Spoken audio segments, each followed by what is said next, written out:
Hello everyone, ਅੱਜ ਆਪਾਂ ਪੜ੍ਹਨ ਜਾ ਰਹੇ ਹਾਂ ਗੁਰੂ ਨਾਨਕ ਦੇਵ ਜੀ ਬਾਰੇ। ਜਨਮ 15 ਅਪ੍ਰੈਲ 1469 ਨੂੰ ਕੁਝ ਇਤਿਹਾਸਕਾਰਾਂ ਅਨੁਸਾਰ ਕੱਤਕ ਮਹੀਨੇ ਦੀ ਪੂਰਨਮਾਸ਼ੀ ਨੂੰ ਜਨਮ ਹੋਇਆ। ਨਾਮ ਨਾਨਕ ਨਾਨਕਾ ਪਿੰਡ ਵਿੱਚ ਜਨਮ ਹੋਏ ਕਾਰਨ ਰੱਖਿਆ ਗਿਆ ਜਾਂ ਆਪਣੀ ਭੈਣ ਬੀਬੀ ਨਾਨਕੀ ਦੇ ਨਾਮ ਤੇ ਪਿਆ। ਜਾਤ ਬੇਦੀ ਖੱਤਰੀ ਸੀ। ਪਿਤਾ ਮਹਿਤਾ ਕਾਲੂ ਰਾਮ ਜਾਂ ਕਲਿਆਣ ਰਾਏ ਜੋ ਕਿ ਪਟਵਾਰੀ ਸਨ। ਮਾਤਾ ਦਾ ਨਾਂ ਤ੍ਰਿਪਤਾ ਦੇਵੀ ਸੀ। ਭੈਣ ਦਾ ਨਾਂ ਬੀਬੀ ਨਾਨਕੀ ਸੀ। ਬਚਪਨ ਦੀ ਸਿੱਖਿਆ ਗੋਪਾਲ ਪੰਡਿਤ ਤੋਂ ਹਿੰਦੀ, ਬ੍ਰਜਨਾਥ ਤੋਂ ਸੰਸਕ੍ਰਿਤ ਅਤੇ ਰੁਕਨਦੀਨ ਤੋਂ ਫਾਰਸੀ ਸਿੱਖੀ ਅਤੇ ਗੁਰੂ ਜੀ ਕਿਤਾਬੀ ਸਿੱਖਿਆ ਵਿੱਚ ਵਿਸ਼ਵਾਸ ਨਹੀਂ ਰੱਖਦੇ ਸਨ। ਵਿਆਹ 15 ਸਾਲ ਦੀ ਉਮਰ ਵਿੱਚ ਆਪ ਦਾ ਵਿਆਹ ਸੁਲੱਖਣੀ ਦੇਵੀ ਨਾਲ ਹੋਇਆ ਜੋ ਕਿ ਬਟਾਲਾ ਦੇ ਰਾਜਾ ਮੂਲ ਚੰਦ ਦੀ ਕੁੜੀ ਸੀ। ਪੁੱਤਰ ਲਖਮੀ ਚੰਦ ਅਤੇ ਸ਼੍ਰੀ ਚੰਦ। ਸ਼੍ਰੀ ਚੰਦ ਜੀ ਉਦਾਸੀ ਸੰਪਰਦਾ ਦੇ ਸੰਸਥਾਪਕ ਸਨ। ਸੁਲਤਾਨਪੁਰ ਵਿੱਚ ਸੇਵਾ ਮੋਦੀਖਾਨੇ ਵਿੱਚ ਦੌਲਤ ਖਾਂ ਲੋਧੀ ਦੇ ਅਧੀਨ ਨੌਕਰੀ ਕੀਤੀ। ਗੁਰੂ ਜੀ ਦੇ ਜੀਜਾ ਜੈਰਾਮ ਦੁਆਰਾ ਲਗਵਾਇਆ ਗਿਆ ਸੀ। ਬ੍ਰਹਮ ਗਿਆਨ 1495 ਵਿੱਚ ਵੇਈ ਨਦੀ ਦੇ ਕੰਢੇ ਜੋ ਕਿ ਇੰਦੂ ਭੂਸ਼ਣ ਬੈਨਰਜੀ ਦੁਆਰਾ ਹੈ ਅਤੇ 1469 ਵਿੱਚ HS ਬਾਲ ਅਤੇ ਖਜਾਨਦਵਾਰ ਦੁਆਰਾ ਜ਼ਿਆਦਾਤਰ 1499 ਨੂੰ ਸਵੀਕਾਰ ਕੀਤਾ ਜਾਂਦਾ ਹੈ। ਗਿਆਨ ਤੋਂ ਬਾਅਦ ਪਹਿਲਾ ਉਪਦੇਸ਼ ਨਾ ਕੋ ਹਿੰਦੂ ਨਾ ਕੋ ਮੁਸਲਮਾਨ।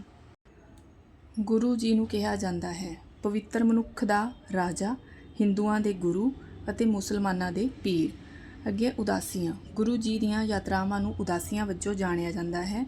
ਗੁਰੂ ਜੀ ਨੇ ਚਾਰੇ ਦਿਸ਼ਾਵਾਂ ਵਿੱਚ ਯਾਤਰਾਵਾਂ ਕੀਤੀਆਂ। ਸਹੀ ਕ੍ਰਮਵਾਰ ਅਨੁਸਾਰ ਹੈ ਪੂਰਬ, ਦੱਖਣ, ਉੱਤਰ, ਪੱਛਮ। ਗੁਰੂ ਜੀ ਨੇ ਉਦਾਸੀਆਂ ਸੁਲਤਾਨਪੁਰ ਤੋਂ ਸ਼ੁਰੂ ਕੀਤੀਆਂ। ਪਹਿਲੀ ਉਦਾਸੀ ਪੂਰਬ ਦਿਸ਼ਾ ਵਿੱਚ, ਇਹ ਲਗਭਗ 11 ਸਾਲ ਦੀ ਸੀ। ਇਸ ਨੂੰ ਤਿਲਕ ਉਦਾਸੀ ਜਾਂ ਤੀਰਥ ਉਦਾਸੀ ਵਜੋਂ ਵੀ ਜਾਣਿਆ ਜਾਂਦਾ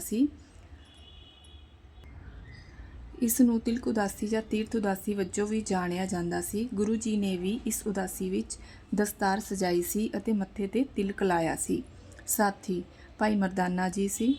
ਪਹਿਲੀ ਉਦਾਸੀ ਦੌਰਾਨ ਵੱਖ-ਵੱਖ ਮੰਜ਼ਿਲਾਂ। ਪਹਿਲਾ ਹੈ ਸੈਯਦਪੁਰ ਜੋ ਕਿ ਹੁਣ ਐਮਨਾਬਾਦ ਹੈ, ਤੁਲੰਬਾ, ਕੁਰੂਕਸ਼ੇਤਰ, ਪਾਣੀਪਤ, ਦਿੱਲੀ, ਹਰਿਦੁਆਰ, ਗੋਰਖਮਤਾ, ਬਨਾਰਸ, ਗਿਆ, ਕਾਮਰੂਪ ਜੋ ਕਿ ਹੁਣ ਅਸਾਮ ਹੈ, ਪਟਨਾ ਤੇ ਜਗਨਨਾਥਪੁਰੀ। ਸੈਯਦਪੁਰ ਵਿੱਚ ਗੁਰੂ ਜੀ ਦੀ ਮੁਲਾਕਾਤ ਮਲਿਕ ਭਾਗੋ ਤੇ ਭਾਈ ਲਾਲੋ ਨਾਲ ਹੋਈ।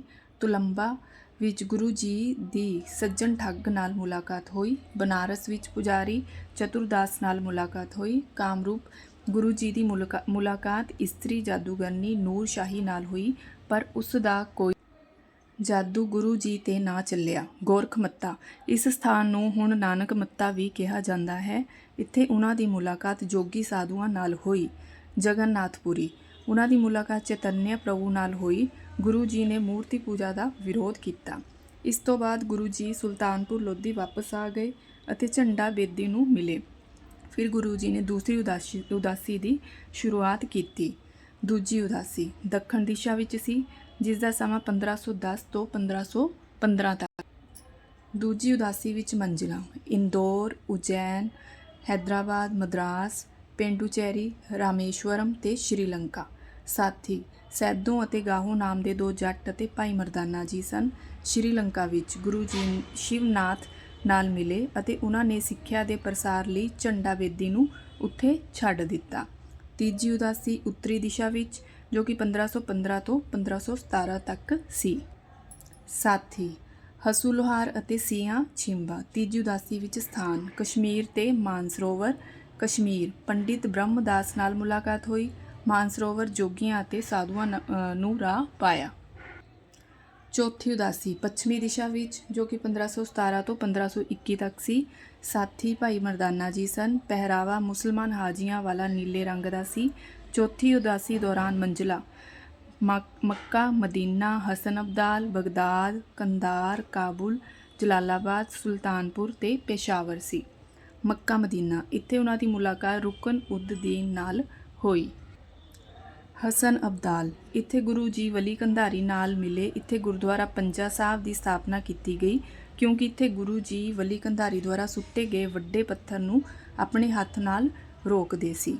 ਬਗਦਾਦ ਗੁਰੂ ਜੀ ਦੀ ਮੁਲਾਕਾਤ ਸ਼ੇਖ ਬਹਿਲੋਲ ਨਾਲ ਹੋਈ। ਸੈਯਦਪੁਰ ਵਿੱਚ ਗੁਰੂ ਨਾਨਕ ਦੇਵ ਜੀ ਨੂੰ 1520 ਵਿੱਚ ਪੰਜਾਬ ਉੱਤੇ ਆਪਣੇ ਤੀਜੇ ਹਮਲੇ ਵਿੱਚ ਬਾਬਰ ਦੁਆਰਾ ਗ੍ਰਿਫਤਾਰ ਕੀਤਾ ਗਿਆ ਸੀ ਪਰ ਬਾਅਦ ਵਿੱਚ ਰਿਹਾ ਕਰ ਦਿੱਤਾ ਗਿਆ ਸੀ। ਕਈ ਇਤਿਹਾਸਕਾਰ ਇਸ ਸਮੇਂ ਨੂੰ ਪੰਜਵੀਂ ਉਦਾਸੀ ਵਜੋਂ ਮੰਨਦੇ ਹਨ। ਸ਼ਹਿਰ ਦੀ ਸਥਾਪਨਾ ਗੁਰੂ ਜੀ ਨੇ ਸੈਦਪੁਰ ਤੋਂ ਸਿਆਲਕੋਟ ਜਾ ਕੇ ਰਾਵੀ ਦਰਿਆ ਦੇ ਕੰਢੇ ਕਰਤਾਰਪੁਰ, ਜੋ ਕਿ ਪਾਕਿਸਤਾਨ ਵਿੱਚ ਹੈ, ਨਾਂ ਦਾ ਸ਼ਹਿਰ ਵਸਾਇਆ ਅਤੇ ਆਪਣਾ ਬਾਕੀ ਜੀਵਨ ਇਸੇ ਸ਼ਹਿਰ ਲਗਭਗ 18 ਸਾਲ ਵਿੱਚ ਬਤੀਤ ਕੀਤਾ। ਸਮਕਾਲੀਨ ਸਿਕੰਦਰ ਲੋਧੀ ਅਤੇ ਇਬਰਾਹਿਮ ਲੋਧੀ ਲੋਧੀ ਰਾਜਵੰਸ਼ ਤੋਂ ਸੀ। ਬਾਬਰ ਅਤੇ ਹੁਮਾਯੂੰ ਮੁਗਲ ਵੰਸ਼ ਤੋਂ ਆਪਦੇ ਸਮਕਾਲੀਨ ਸਨ। ਲੰਗਰ, ਸੰਗਤ ਅਤੇ ਪੰਗਤ ਪ੍ਰਥਾ ਸ਼ੁਰੂਆਤ ਕੀਤੀ। ਇਸ ਪ੍ਰਣਾਲੀ ਦੁਆਰਾ ਗੁਰੂ ਜੀ ਨੇ ਚੇਲਿਆਂ ਲਈ ਧਰਮਸ਼ਾਲਾਵਾਂ ਸ਼ੁਰੂ ਕੀਤੀਆਂ ਅਤੇ ਬਾਅਦ ਵਿੱਚ ਇਹਨਾਂ ਧਰਮਸ਼ਾਲਾਵਾਂ ਨੂੰ ਗੁਰਦੁਆਰਿਆਂ ਵਜੋਂ ਜਾਣਿਆ ਜਾਣ ਲੱਗ ਪਿਆ। ਗੁਰੂ ਜੀ ਨੇ ਨਾਨਕਸ਼ਾਹੀ ਕੈਲੰਡਰ ਸ਼ੁਰੂ ਕੀਤਾ। ਪਹਿਲਾ ਸਿੱਖ ਗੁਰਦੁਆਰਾ ਤੁਲੰਬਾ ਵਿੱਚ ਸਥਾਪਿਤ ਕੀਤਾ ਗਿਆ। ਰਬਾਬ ਭਾਈ ਮਰਦਾਨਾ ਜੀ ਦੁਆਰਾ ਵਰਤਿਆ ਗਿਆ ਸਾਜ਼ ਸੀ, ਜੋ ਕਿ ਹੁਣ ਅਫਗਾਨਿਸਤਾਨ ਦਾ ਸਾਜ਼ ਹੈ। ਰਚਨਾਵਾਂ ਪਹਿਲੀ ਹੈ ਜਪੁਜੀ ਸਾਹਿਬ, ਜੋ ਕਿ ਸ਼ਾਹਕਾਰ ਰਚਨਾ ਹੈ। ਇਸ ਵਿੱਚ 38 ਪੌੜੀਆਂ ਤੇ 2 ਸ਼ਲੋਕ ਹਨ। ਸ਼ਲੋਕ ਪਹਿਲਾ ਹੈ ਆਦਿ ਸੱਚ ਜੁਗਾਦ ਸੱਚ, ਦੂਸਰਾ ਪਵਨ ਗੁਰੂ ਪਾਣੀ ਪੀਤਾ। ਜਪਜੀ ਸਾਹਿਬ ਰਾਗ ਰਹਿਤ ਬਾਣੀ ਹੈ। ਇਸ ਵਿੱਚ ਗੁਰੂ ਜੀ ਨੇ 5 ਖੰਡ ਦਿੱਤੇ ਹਨ: ਧਰਮ ਖੰਡ, ਸ਼ਰਮ ਖੰਡ, ਗਿਆਨ ਖੰਡ, ਕਰਮ ਖੰਡ ਤੇ ਲਾਸਟ ਤੇ ਸੱਚ ਖੰਡ। ਜਪਜੀ ਸਾਹਿਬ ਵਿੱਚ ਇੱਕ ਮੂਲ ਮੰਤਰ ਦਰਜ ਹੈ: ਏਕ ਓਂਕਾਰ ਸਤਿਨਾਮ ਕਰਤਾ ਪੁਰਖ ਨਿਰਭਉ ਨਿਰਵੈਰ। ਸਿੱਧ ਗੋਸ਼ਟ ਇਸ ਬਾਣੀ ਦਾ ਉਚਾਰਨ ਅਚਲ ਬਟਾਲੇ ਵਿਖੇ ਕੀਤਾ। ਇਹ ਬਾਣੀ ਰਾਮਕਲੀ ਰਾਗ ਵਿੱਚ ਦਰਜ ਹੈ। ਸ਼ਿਵਰਾਤਰੀ ਵਾਲੇ ਦਿਨ ਇਸ ਦਾ ਉਚਾਰਨ ਕੀਤਾ ਜਾਂਦਾ ਹੈ। ਇਸ ਵਿੱਚ 73 ਪੌੜੀਆਂ ਹਨ। 12 ਮਹੀਨਿਆਂ ਤੇ ਆਧਾਰਿਤ ਰਚਨਾ ਹੈ। 17 ਪੌੜੀਆਂ ਤੇ ਰਾਗ ਤੁਖਾਰੀ ਹੈ। ਪਹਿਲਾ ਚੇਤ ਤੇ ਆਖਰੀ ਮਹੀਨਾ ਫੱਗਣ ਹੈ। ਪੱਟੀ ਇਹ ਆਸਾ ਰਾਗ ਵਿੱਚ ਹੈ। ਇਹ 35 ਅੱਖਰਾਂ ਤੇ ਆਧਾਰਿਤ ਹੈ। ਇਸ ਵਿੱਚ ਗੁਰਮੁਖੀ ਦੀ ਤਰਤੀਬ ਸਹੀ ਨਹੀਂ ਹੈ। ਪਹਿਲਾ ਅੱਖਰ ਸੱਸਾ ਅਤੇ ਆਖਰੀ ਅੱਖਰ ਆੜਾ ਹੈ। ਥਿੱਤੀ ਇਹ ਬਿਲਾਵਲ ਰਾਗ ਵਿੱਚ ਹੈ। ਇਸ ਵਿੱਚ 20 ਪੌੜੀਆਂ ਹਨ। ਇਹ ਚੰਨ ਦੇ ਵਧਣ ਘਟਣ ਨਾਲ ਸੰਬੰਧਿਤ ਹੈ। ਆਰਤੀ ਇਹ ਧਨਾਸਰੀ ਰਾਗ ਵਿੱਚ ਹੈ। ਇਸ ਦਾ ਜਗਨਨਾਥਪੁਰੀ ਵਿਖੇ ਉਚਾਰਨ ਕੀਤਾ ਗਿਆ। ਇਸ ਵਿੱਚ ਆਰਤੀ ਗਗਨ ਮੇਂ ਥਾਲ ਹੈ। ਸੋਹਿਲੇ 16 ਪਦਾਂ ਵਾਲੀ ਰਚਨਾ ਹੈ। ਰਾਤ ਵੇਲੇ ਕੀਤਾ ਜਾਣ ਵਾਲਾ ਪਾਠ। 22 ਸੋਹਿਲੇ ਹਨ। 12 ਮਾਰੂ ਤੇ 10 ਮਾਰੂ ਦੱਖਣੀ ਹਨ। ਪਹਿਰ 3 ਘੰਟਿਆਂ ਦਾ ਇੱਕ ਪਹਿਰ ਹੁੰਦਾ ਹੈ ਤੇ ਇੱਕ ਦਿਨ ਵਿੱਚ 8 ਪਹਿਰ ਹੁੰਦੇ ਹਨ। ਗੁਰੂ ਜੀ ਨੇ ਪਹਿਰਿਆਂ ਦੀ ਰਚਨਾ ਕੀਤੀ। ਇਸ ਵਿੱਚ ਸੀਰੀ ਰਾਗ, 2 ਪਹਿਰੇ, 1 ਪਹਿਰਾ ਤੁਖਾਰੀ ਰਾਗ ਵਿੱਚ ਹੈ। ਬਾਬਰ ਬਾਣੀ ਇਸ ਦੇ 4 ਸ਼ਬਦ ਹਨ। 3 ਸ਼ਬਦ ਰਾਗ ਆਸਾ ਅਤੇ 1 ਤਿਲੰਗ ਰਾਗ ਵਿੱਚ ਹੈ। ਇਸ ਵਿੱਚ ਬਾਬਰ ਦੇ ਤੀਜੇ ਹਮਲੇ ਦਾ ਜ਼ਿਕਰ ਹੈ।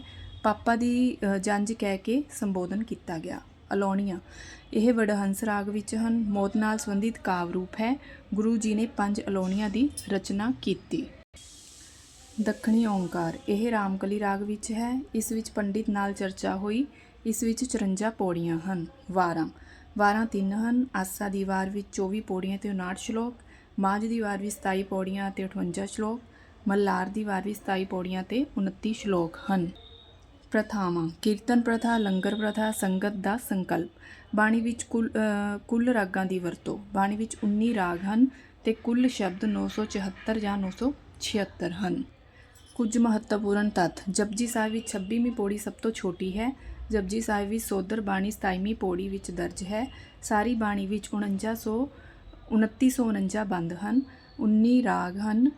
ਕਿਹੜੇ ਹਨ? ਸੀਰੀ ਰਾਗ, ਮਾਝ, ਗੌੜੀ, ਆਸਾ, ਗੁਜਰੀ, ਵਡਹੰਸ, ਸੋਰਠ, ਧਨਾਸਰੀ, ਤਿਲੰਗ, ਸੂਹੀ, ਬਿਲਾਵਲ, ਰਾਮਕਲੀ, ਮਾਰੂ, ਤੁਖਾਰੀ, ਭੈਰਵ, ਸਾਰੰਗ, ਬਸੰਤ, ਮਲਾਰ ਤੇ ਪ੍ਰਭਾਤ। ਗੁਰੂ ਜੀ ਨੇ ਕਿਹਾ, ਸੋ ਕਿਉ ਮੰਦਾ ਆਖੀਏ ਜਿਤ ਜੰਮੇ ਰਾਜਾਨ।